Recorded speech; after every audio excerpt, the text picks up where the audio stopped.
Why my eyes, sir? You've never used them before.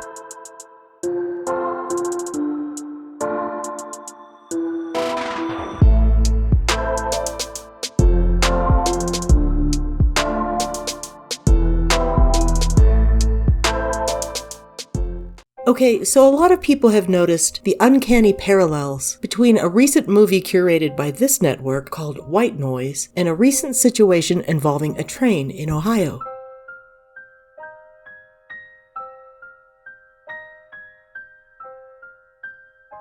Not to mention all the train events that followed quickly after.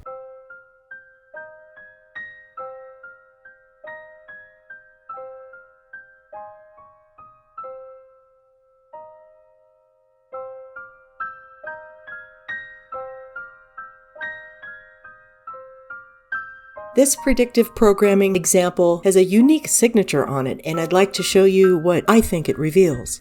The purpose of predictive programming is to insert into the collective consciousness of society certain ideas typically related to trauma in order to engineer the populace in directed trajectories. Known as psychopolitics or psychological warfare, these specialized techniques are designed to manipulate the belief, opinion, and actions of large groups of people for a specific political end.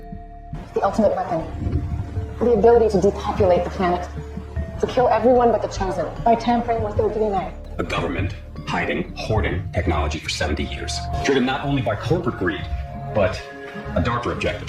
The takeover of America.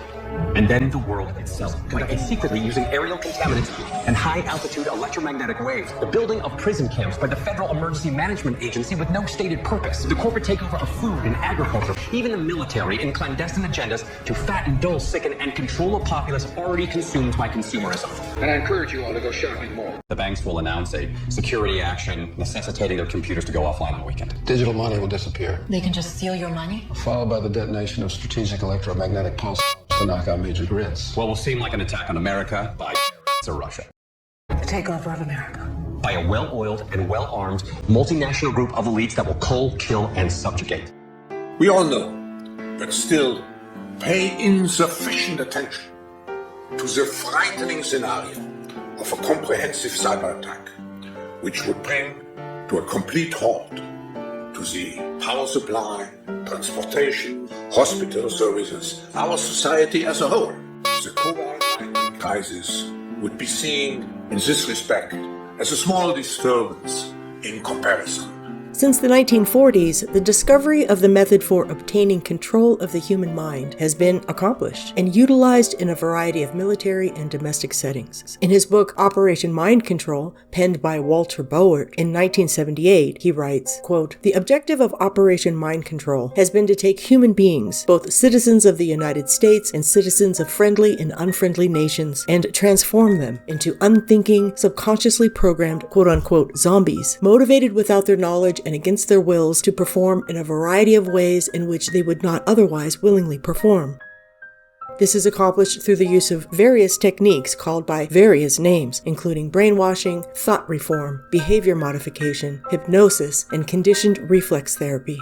Mind control is the most terrible imaginable crime because it is committed not against the body, but against the mind and the soul. The cryptocracy, the name he gives these operatives, is designed to function like a machine. It also has the feelings of a machine, none at all. But unlike a machine, it does have ambition. To it, human beings are so much cheap hardware who perform a certain set function which produce certain predetermined results. They are valued relative to cost and efficiency. The cryptocracy is the perfect cybernetic organism, pure logic at the planning level, nothing but automatic response in the field." End quote. In his book, Secret Societies and Psychological Warfare, penned by Michael Hoffman, he writes, quote, "The occult cryptocracy processes the group mind of the masses, mainly through psychodrama. The alchemical and Rosicrucian command dogmas were literary works. The hypodermic needle in this case is nothing more startling than a campfire story. Only the campfire is the crackling electrical current of a television, and the story is of our extinction." End quote. He continues, quote, "Predictive programming works by means of the propagation of the illusion of an infallibly accurate vision of how the world is going to look in the future.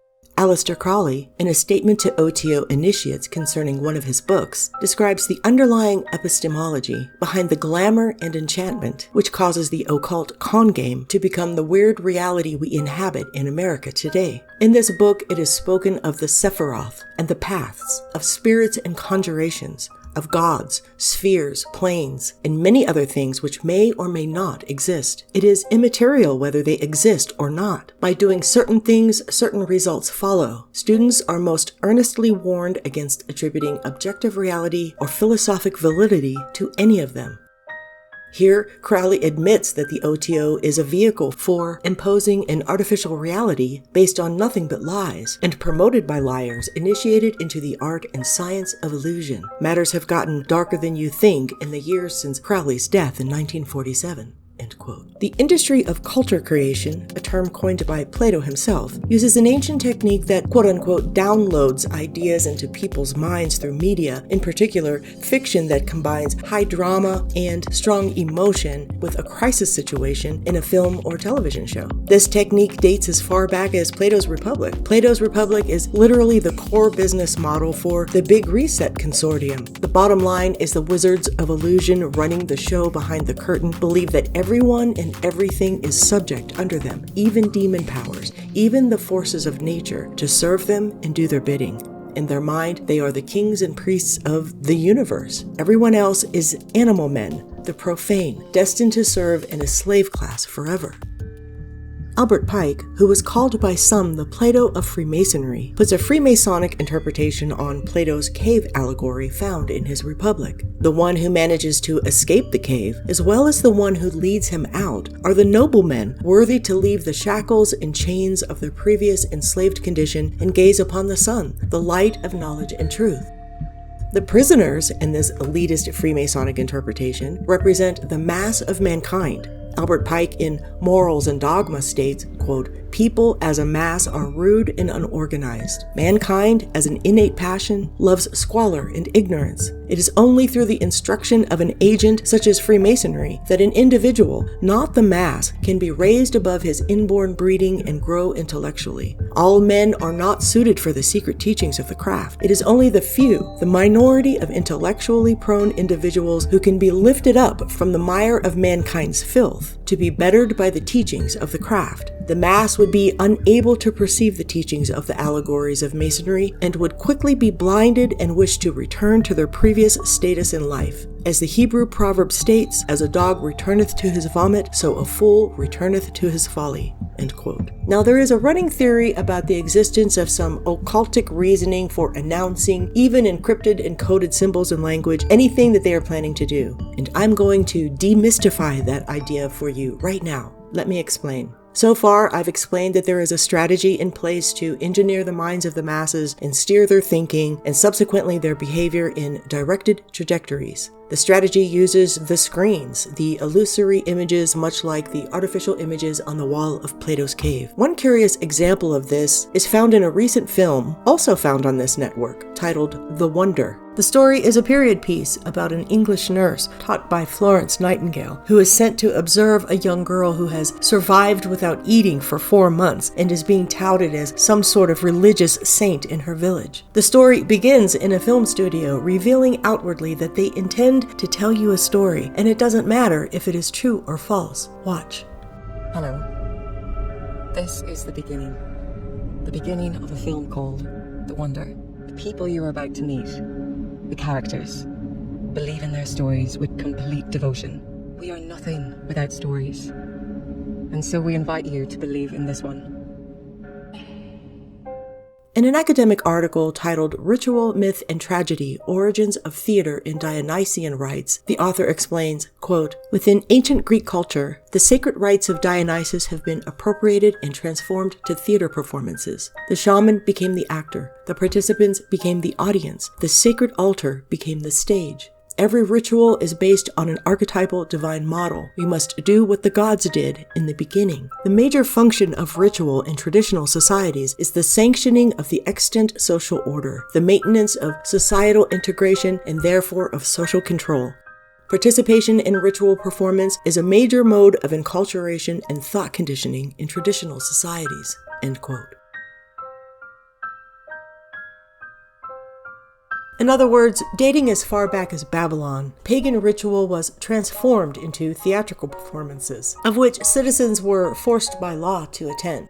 Both parties come away changed. Propaganda works precisely in this way and has always been an instrument of thought conditioning and worldview shaping in order to steer the audience in directed trajectories. The psychology is so effective that it matters not if the stories are true. The stories create change in both the magician and the audience. It's not mystical, it's psychological, a simple fact of the science of human behavior. Do you think the ones orchestrating the ritual worry about bad coming to them, or some loss of power if they break the sacred laws of the universe or disturb the law of cause and effect? No, they don't worry about that. They tell us what they are planning because it is part of the ritual process. The process of the repetitive practice of them being the shaman, the controller, the magician, and the audience, the unwitting participant in the drama. Both parties are changed and changing. One becomes more powerful and the other becomes weak. It's all psychology. It is nothing more than their belief in the ability to manifest their own reality by their thoughts and actions while cultivating a mental and emotional response from their subjects.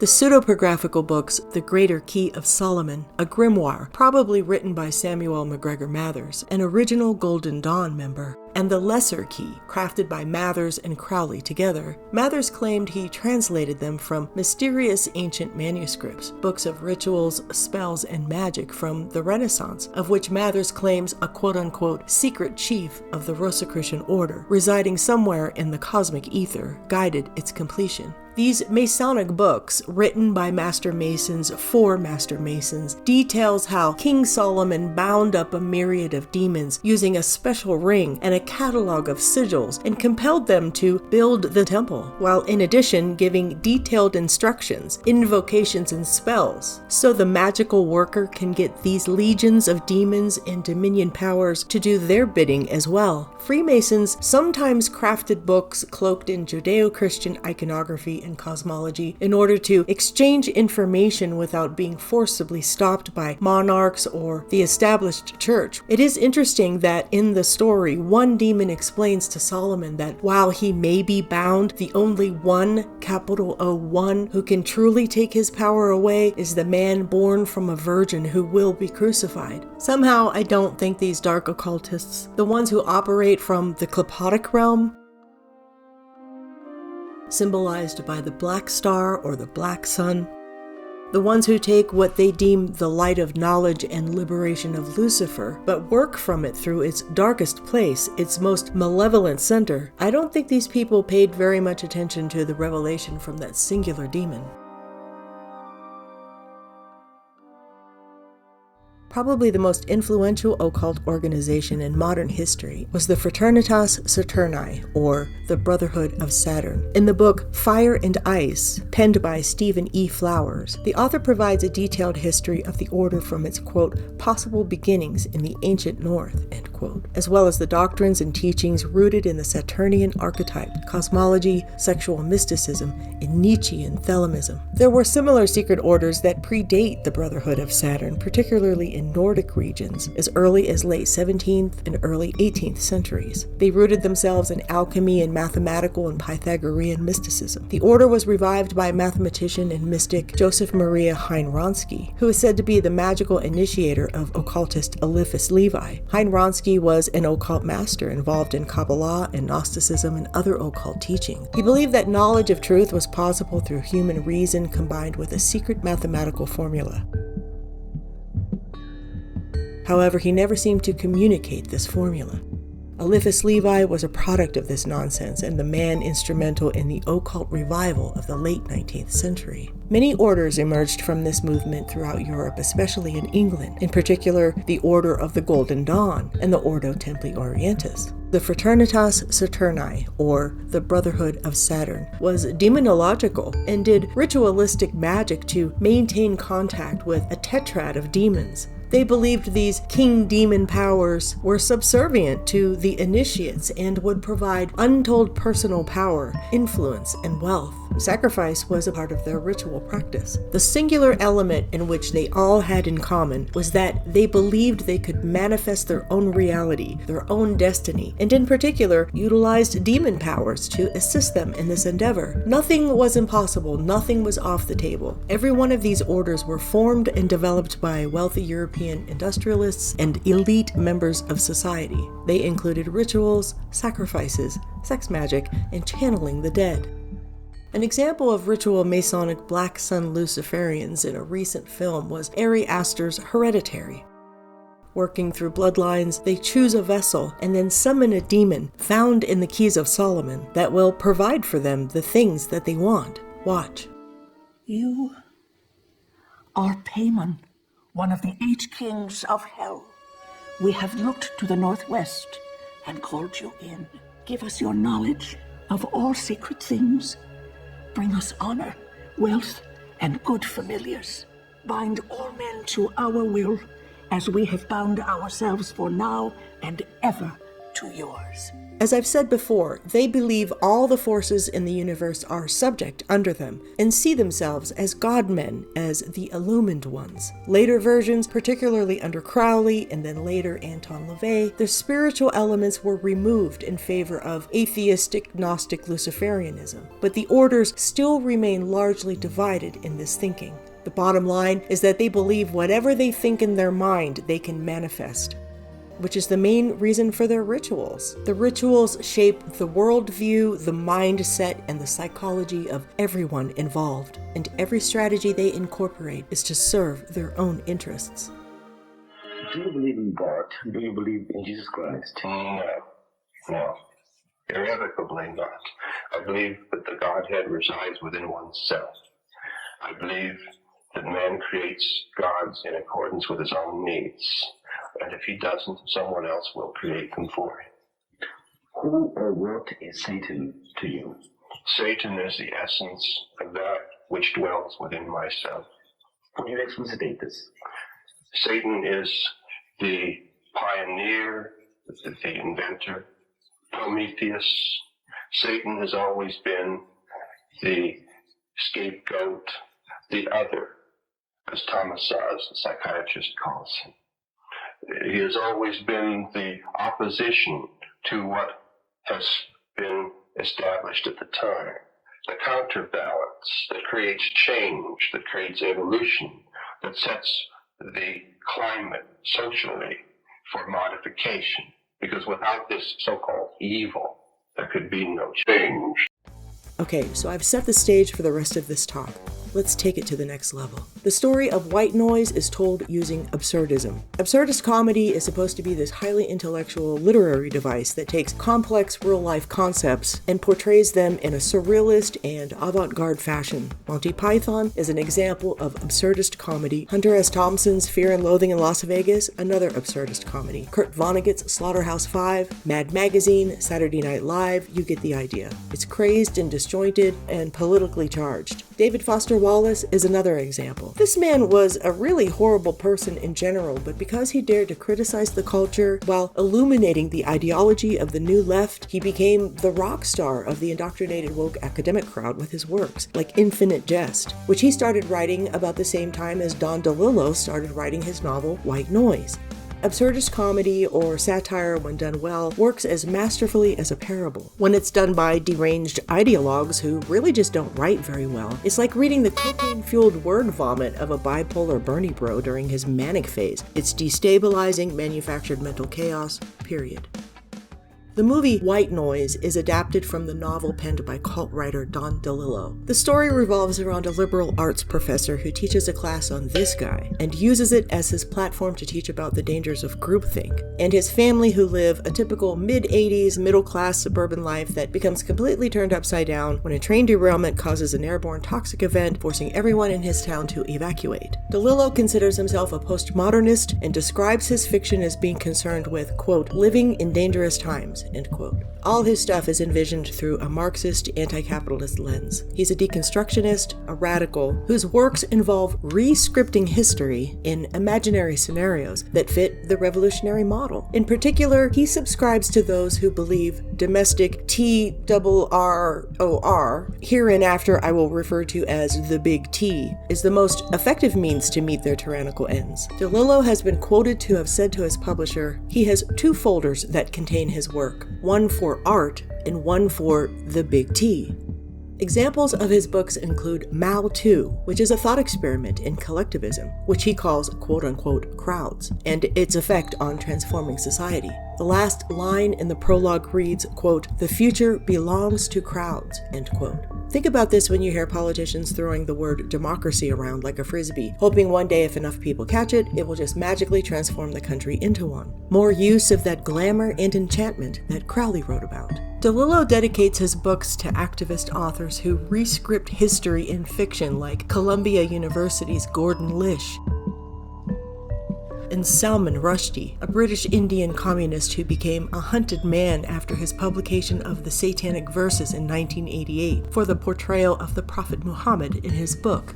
Of course, Jesus is blasphemed in the book as well, where he is portrayed as a female false prophet responsible for the deaths of large numbers of people. Rushdie was knighted by the Queen in 2007. The Satanic Verses is a satirical literary criticism of religion and morality and the concepts of good and evil, which he portrays these binary constructs as grossly inaccurate and then flips the script on them both in usual postmodernist, relativist terms. Among DeLillo's 17 novels, he also wrote Libra, which is a historical fiction. Historical fiction is another way of saying it's a complete work of fiction based around an actual historical event. So he writes a historical fiction of the backstory of this guy, where he's portrayed as this misfit anti-hero whose communist views made it difficult for him to fit into American society. There is this compelling trend of these writers, all of them very radical, to glorify the writers who have inspired them. Many of them harshly persecuted for their subversive works, faced imprisonment and even death, and who believed very strongly in acts of the Big T being the vehicle to force the revolution. In my opinion, they're all Alinsky, underground weather, or should I say climate types. Check this out, this was their logo. You know where else I've seen this recently? Remember my Decoding the Balenciaga Images video? In this image, what do you see? You know, the symbol for PRIDE does not have this zigzag line passing through it.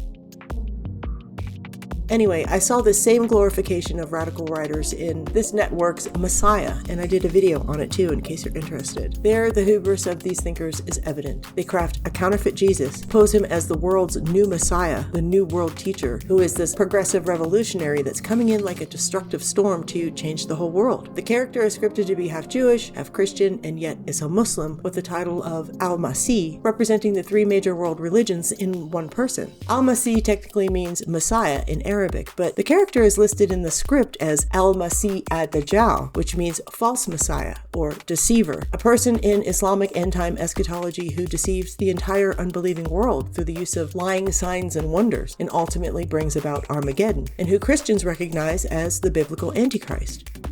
However, the Al-Masih character appears to more accurately model Shiva, a member of Hinduism's cosmic trinity of creation and destruction gods. Al-Masih is shown here seated in Lalitasana, a pose typically reserved for gods whose kingly attributes are to be emphasized. The figure sits with one leg tucked inward on the seat and the other hanging down to touch the ground. Shiva holds his trident, when in the hands of Lord Shiva is said to destroy the 3 worlds, the physical world, the world of the forefathers, representing culture drawn from the past, and the world of the mind. In Hinduism, the universe is thought to regenerate in cycles every 2 billion years or so. Shiva destroys the universe at the end of each cycle, which then allows for a new creation. Messiah does precisely the same thing as Rushdie did in the Satanic Verses, almost copying the premise exactly. Just like Rushdie's book, not only is there a Messiah that encapsulates all 3 major world religions, his first quote-unquote apostle, if you will, Ismail, a Palestinian refugee seen here standing naked at the border of Palestine and Israel, is named Jabril, meaning Gabriel in Arabic, the angel that appeared to the Prophet Muhammad, giving him his revelation that eventually became Islam. This scene pays homage to yet another radical, Columbia University professor Edward Said. Said coined the term Orientalism in his seminal book of the same name. Said combined the postmodernist strategy of historical fiction with critical theory into the idea of colonialism and applied it to the Middle East. The cover of the book is a painting by Jean-Leon Jerome titled The Snake Charmer, which bears a striking resemblance to the Jabril scene as he walks naked toward the Israeli soldier guarding the border. The painting was used as the cover art for Said's book, regardless of the fact that the painting does not depict a scene of Western dominance or discrimination of any kind, or that the location of the scene was ever under European colonialist rule. According to Said, Orientalism is defined as a Western style for dominating, restructuring, and having authority over the Orient. And although America was not involved in the original sin of colonization or Orientalism, Americans, according to Said, adopted many of the false tropes because of the biased lens through which they viewed Arabs, and this bias was due to their relationship with Israel. The fact that Israelis have an ancestral tie to their homeland that dates back thousands of years, or that most Israeli Jews are people of color from North Africa, or that Jews have nowhere else to go should they abandon their quote-unquote colonial outpost, did nothing to dissuade the left that this case was different than the others. Said's position as a professor at Columbia legitimized this narrative of Orientalism, and by the end of the 70s, it was widely taught by university academics across several disciplines.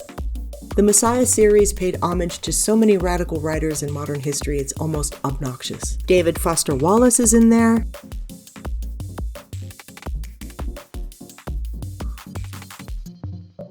There's Catcher in the Rye, The Clash of Civilizations, The Little Prince, all books penned by subversive authors from the 20th century who were all about the big T. Even al-Masih's name in the script is Golshiri.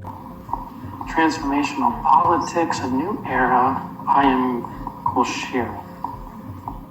Hussein Golshiri was an Iranian author and communist activist who was considered one of the most significant Persian fiction writers of the second half of the 20th century. He was a socialist intellectual, a critical theorist, who wrote fictional stories about popular culture from a communist perspective in the 60s and 70s until his arrest, where he spent a few months in prison. Golshiri claims he was the victim of state-sponsored black propaganda that vilified his conduct and public stance. After numerous arrests, he was banned from publishing his work and moved to Tehran, where he died at the age of 63 from meningitis.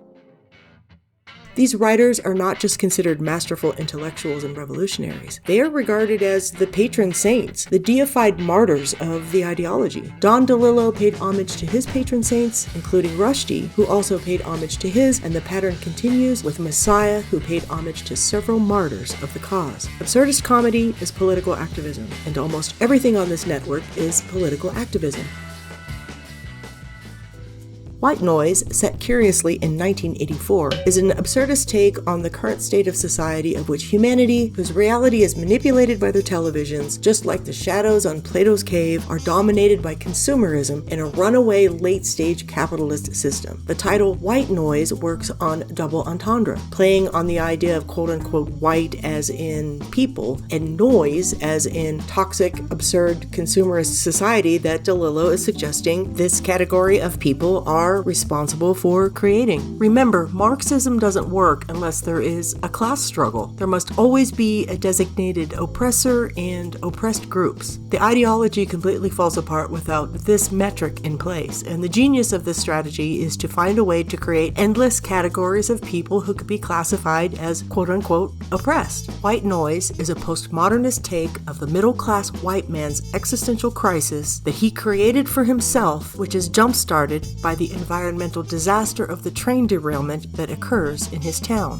Where DeLillo's Mao 2 was about crowds, White Noise is about plots. When people are helpless and scared, they're drawn to magical figures, mythic figures, epic men who intimidate and darkly loom. All plots move deathward. This is the nature of plots. Political plots, plots. Clearly, DeLillo is examining the idea of death, which he is seemingly working from French philosopher, Gnostic nonconformist, and father of the absurdist movement, Albert Camus, author of such books as The Myth of Sisyphus and The Rebel. Camus was like the communist guru of the New Left movement and the men of the Frankenfurter Western culture-destroying think tank. Camus is beloved by those who are all about the big T. Absurdism is a worldview philosophy, similar to existentialism. An absurdist believes nothing has meaning or value. The universe is chaos and unknowable. Therefore, the search for meaning in one's life is an absurd endeavor, and the only way around this meaningless existence of absurdity is to rebel, to revolt.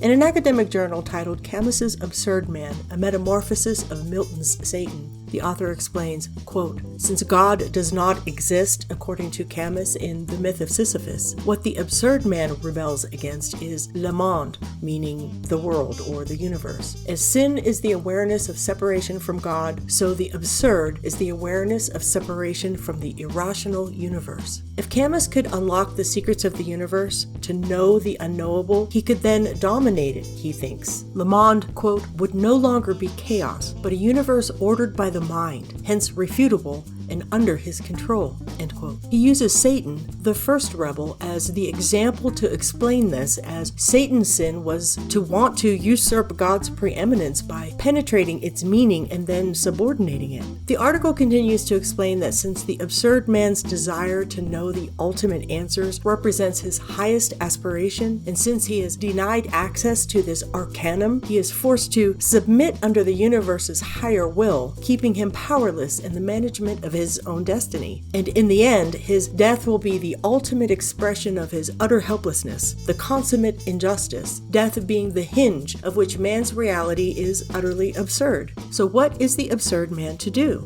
According to Camus, he is to revolt, to rebel. But revolt and rebel against what? In an academic journal titled Albert Camus, Metaphysical Revolt, Gnosticism and Modern Cinema, the author explains how Camus applies Gnosticism to his philosophical foundation for rebellion and revolt. Remember, the Gnostic god who created the material universe is the demiurge. The demiurge is a bad god who, along with his archons, created the prison universe for which we are all forced to live. Quote, "In his interpretation, Gnostics incarnate the spirit of proud rebellion and protest against a God deemed responsible for human suffering and death. Modern receptions of ancient Gnosticism tend to highlight Gnostic nonconformism, especially admiring the alleged Gnostic freedom of mind, otherwise known as liberation, and revolt against standard values and norms. Depending on the scholar, Gnostic revolt has been seen as directed towards either world rulers in general or Judaism and the God of the Old Testament in particular. It has been considered as inverting ancient patterns of knowledge transmission, rejecting the standard cultural values of ancient society, representing a protest exegesis, and rejecting ancient philosophy or else upsetting contemporary ethics. Such an understanding of ancient Gnosticism presents Gnostics as anarchists, as rebels who romantically reject the yoke of a life of alienation, governed by suffering and limited by death."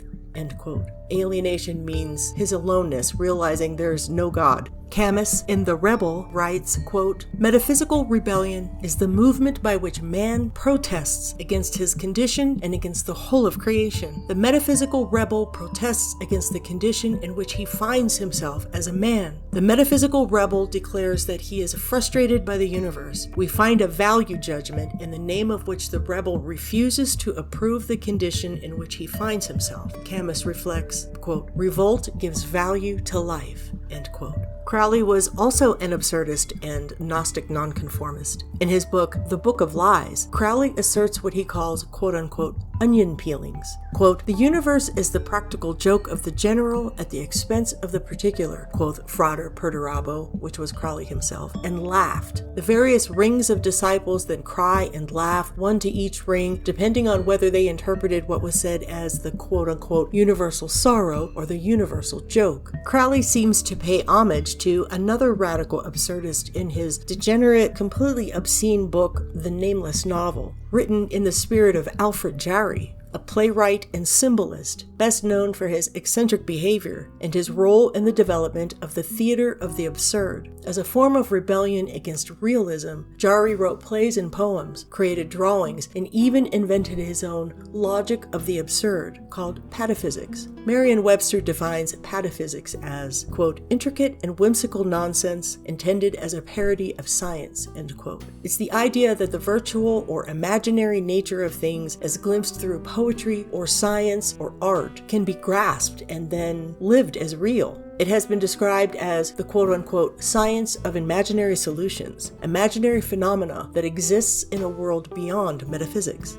Jari is most famous for writing this book, a grotesque, obscene, and very bizarre satirical play that was considered to be significant for the way it overturns cultural norms, rules, and conventions, and considered by some scholars to be the precursor to modernism and surrealism. Jari's writings and illustrations, which went on to inspire artists of the surrealist and Dadaist movements, often descended into incoherence. Alfred Jarry, who lived a life of utter debauchery, died in abject poverty, a deranged drunk and drug addict from tuberculosis in 1907.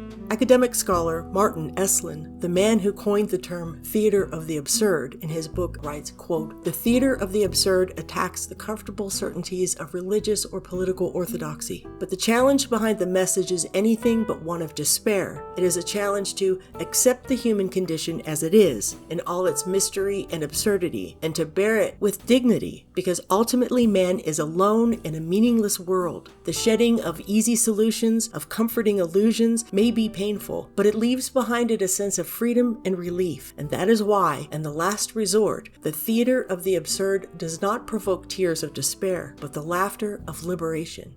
End quote.